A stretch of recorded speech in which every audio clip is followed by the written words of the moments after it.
A major logistics operation is underway in Somalia to bring urgent aid to areas which were previously cut off from international help. The Somali government and African Union peacekeepers retook these areas, but the roads remain dangerous, so critical supplies are brought in on special chartered flights, supported by the Common Humanitarian Fund. Today, UNICEF is bringing in vaccines, health supplies and peanut paste for malnourished children on a flight from Mogadishu. The plane arrives in Hudur, northwest of Mogadishu, and the crates are put onto trucks. They're driven to this clinic, which was reopened earlier this year with supplies brought in by UNICEF. This consignment includes measles vaccines for an emergency campaign following a serious outbreak in the country.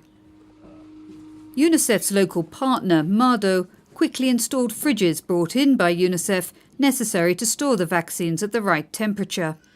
Aiden Mohammed brings her 9-month-old son Hamza to the clinic to be vaccinated against measles. He's the first in the family to receive the vaccine. My children were not vaccinated. The first child got measles and had high fever and diarrhea, and after 10 days he developed a skin rash. He's lucky to have survived. My other 3 children also contracted measles and had the same symptoms. So far in Hudur, over 87,000 children have been immunised with vaccines brought in by air. And one of the key concerns at present is the measles outbreak. Measles is one of the main killer diseases for children, especially those who are under 5 years old. And Somalia, as a country, had a very difficult situation and circumstances where many communities were cut off from health services because of accessibility and security. UNICEF is keen to support no matter where the location is. Getting the vaccines to the clinic is only one step.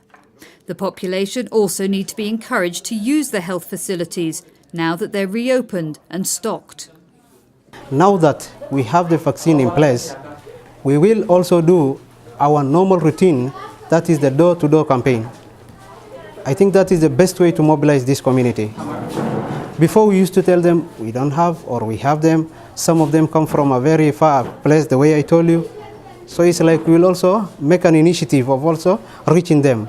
Children are at greatest risk of contracting measles and other diseases because so many of them are malnourished and weak. And the situation in these areas is expected to get worse, at least until the expected rains start in October. The emergency flights are expensive and not a long-term solution.